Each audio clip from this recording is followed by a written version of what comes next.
Housing costs, another big factor squeezing consumers. Sue Copen has that story. I have been trying to become a homeowner in Anne Arundel County for the last 20 plus years. Bonnie Henderson is a native of Anne Arundel County. She worked for the state for 30 years, retired, went on to work for the county for 10 years, took a second job, trying to fulfill her dream of becoming a homeowner. I still have not been able to buy a house. I went back through, after I got my credit straight, worked on my credit, A1 credit, no bills, and everything, saved my money, and then I was pre-approved again for $200,000. Still couldn't find a house. I'm still not able to find a house. The Anne Arundel County Council is now considering affordable housing legislation proposed by the county executive, intended to make housing more affordable and available for potential homeowners and renters. Right now, 45% of the renters in this county are cost burdened. That means they're paying more than 30% of their income for rent. Right now, 19% of the renters in this county are paying 50% or more of their income for rent. That is totally not sustainable in a world in which you have families and food and groceries and housing and everything else you've got to pay for. Matt Minahan is the chair of Growth Action Network, a county-wide coalition that includes individuals, community, and civic groups.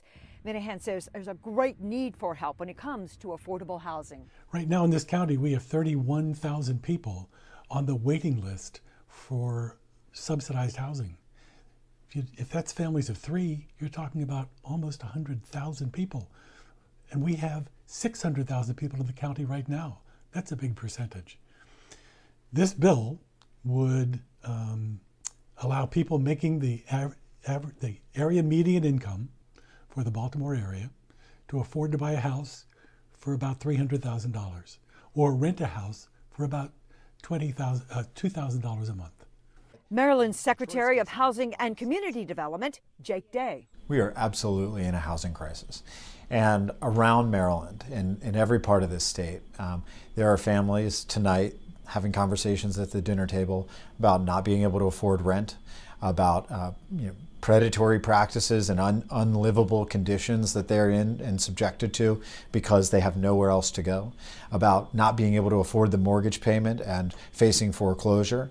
Day pegs the shortage of housing on what he calls 2 fundamental barriers. And they are cost, rapidly rising supply costs, supply chain issues, labor costs, interest rates, the cost of money, the cost of real estate, all of those are through the roof. And then local barriers to real estate development, the regulatory process and permitting process at both the state and the county and municipal level. Lori Graff is CEO of the Maryland Building Industry Association. We need more affordable housing, subsidized housing. We also need more market rate housing so that people that can't get subsidized housing can afford it. And we have a real issue with that. And what's really driving that is supply. We have no supply in Maryland, so there's no resales, there's no new construction, or very little of it. So that is just supply and demand, basic economics. You have no supply, the prices just skyrocket.